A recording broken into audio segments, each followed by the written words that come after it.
sometimes cut. Yes, And the paste. evidences. To take it out of sometimes its They cut context. and paste. for their own interest. Yes. To just think that they know it's a political game, as you say sometimes. Sometimes they even fake it. They fake some hadiths that are not even taken by even there are Prophet some Muhammad, hadiths peace be which is upon him. not authentic at all. Right. But misinterpreting the Holy Quran, misinterpreting a verse is really a problem that people they are manipulate, and they are really rely on that just to try to attract.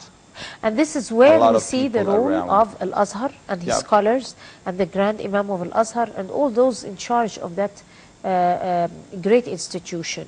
Of course, this Congress seeks at promoting the global dialogue that we're talking about among religions, among cultures. It also deepens strengthening the mutual understanding and respect that you talked about to different religions. How is it doing that? I mean, how are meetings or gatherings like that are deepening these values?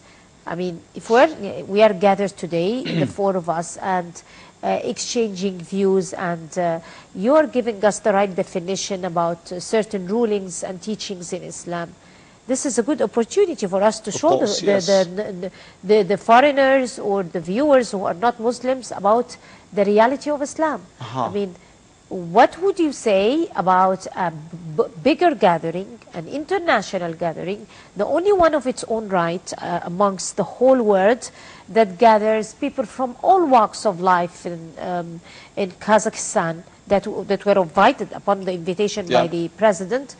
How important is it? Explain to us, how is it supposed to effect real change? So vital and indispensable actually for nowadays particularly, but because it's not only a simple gathering, it's a gathering by leaders of the world, particularly by religious and traditional religions. So those people are setting a good example and model, and people see them as examples for all religions. So as a divine religions, when we take about the religious leaders, we take about the divine religions, whether it's Christianity or Islam or Judaism. So once people saw them that they are calling for living in a peace and harmony, of course, is going to be very important.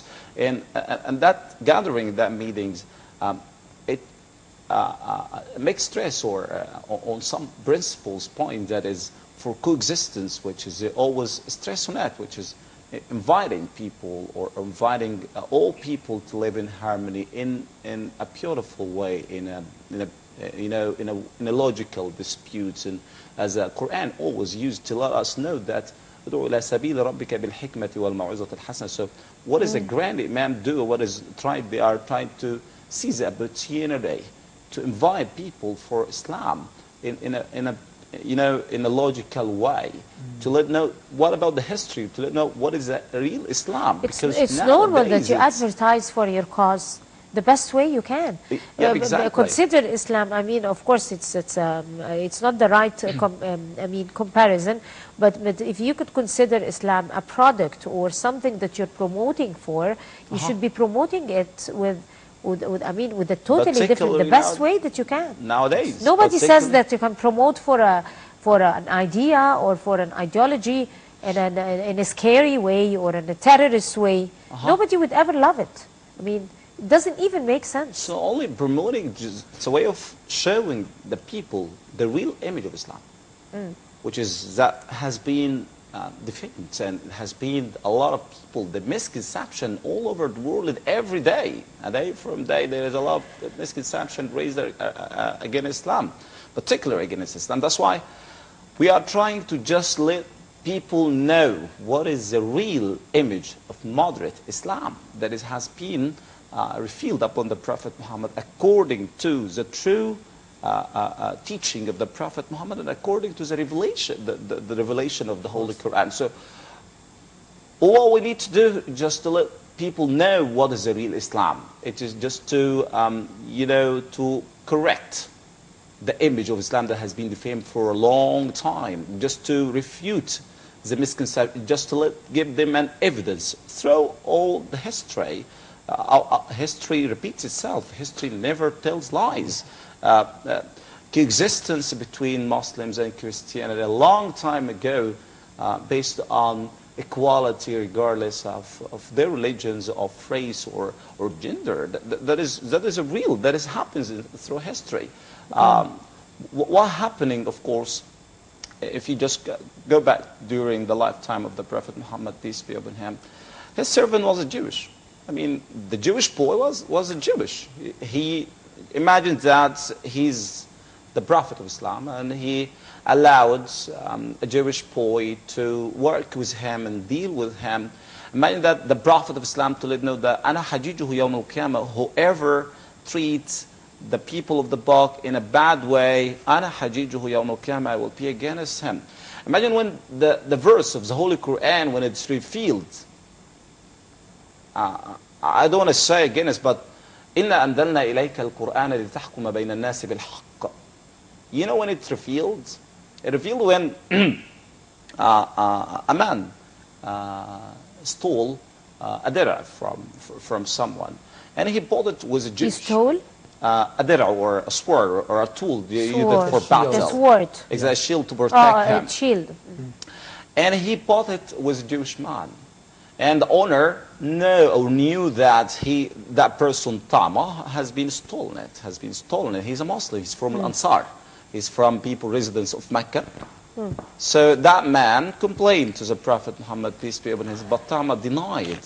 He didn't do that because he has nothing. He has bought, it was Jewish. And when the owner saw it was a Jewish man, he complained him to the Prophet Muhammad, and he said that دفعها إلي Tama, so Tama, give it to me, it's not mine.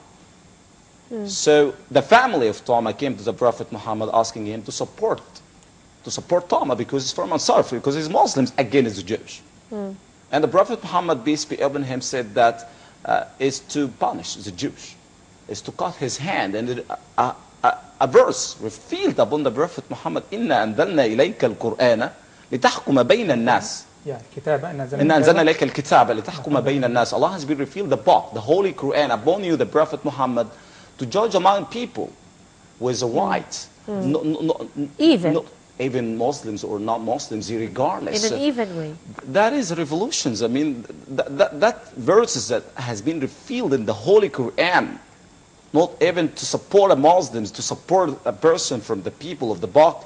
The Holy Quran also, كل أهل الكتاب تعالوا إلى كلمة سواء بيننا. A common word between us. That there is a lot of the same values. Exactly. Allah subhanahu wa ta'ala told us in Surah Al-Ma'idah, وَلَا يَجْرِمَنَّكُمْ شَنَآنُ قَوْمٍ عَلَى أَلَّا تَعْدِلُوا اعدلوا أقرب للتقوى. Do not let the enmity between you and your enemies to be unjust towards them. If you could please, because this is the top of all good values and the cream of values. So you could please repeat this, please, again. Yes, Allah subhanahu wa ta'ala told us, if you have an enmity between you and others, do not make this enmity make you, be unjust towards them. If you have an enmity with a person, exactly. Even if you have the upper hand, it doesn't give you any reason before God to be unjust or unfair to that person just because you have the upper hand. Islam is the religion of It has justice. nothing to do with Islam. I remember now. It's a very important point here. ادفع بالتي هي أحسن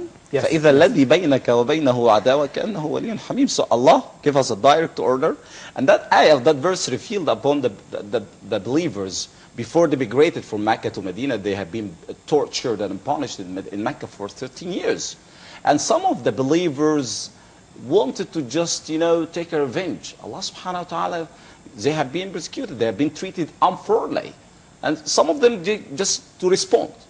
I mean, so Allah subhanahu wa ta'ala, idfa billati hi ahsan, which is respond to what is evil, with what is better, and your enemy surely will be your close friend.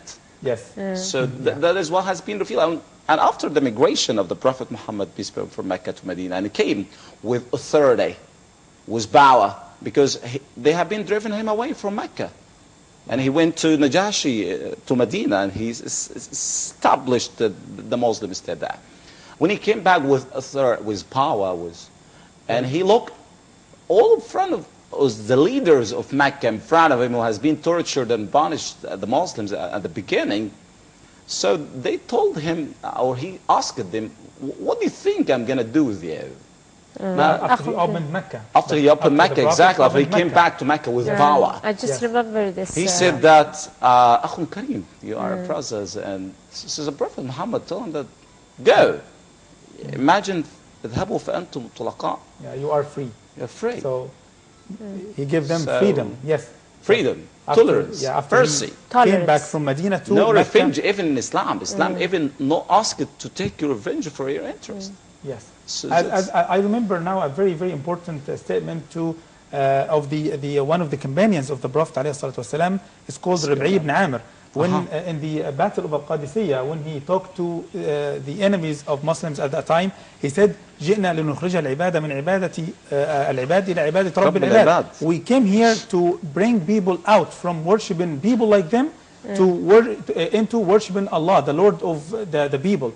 And from the ومن ضيق الدنيا إلى سعة الدنيا والآخرة, and from the tightness of this worldly life into the wideness of the this worldly life and the hereafter. ومن جور الأديان إلى عدل الإسلام. And we came here to bring people out from the injustice of the different religion into the justice of Islam. This is how Islam is. Very this impressive. is these are the foundations of Islam that the Prophet ﷺ came and taught us to apply to our daily life. Right. On that excellent note, unfortunately we ran out of time. I'm going to end it here with you, Dr. Ibrahim Ashur. You're an Azhar scholar. Thank you very much, an Islamic researcher. Thank you. Of course, Dr. Saeed Kishk, an Islamic researcher. Thank you very for much for the beautiful verses that you have just recited over here in this edition of Windows and Current Affairs. And I guess this brings us to the end of this edition. Until we see you next week, that's a goodbye.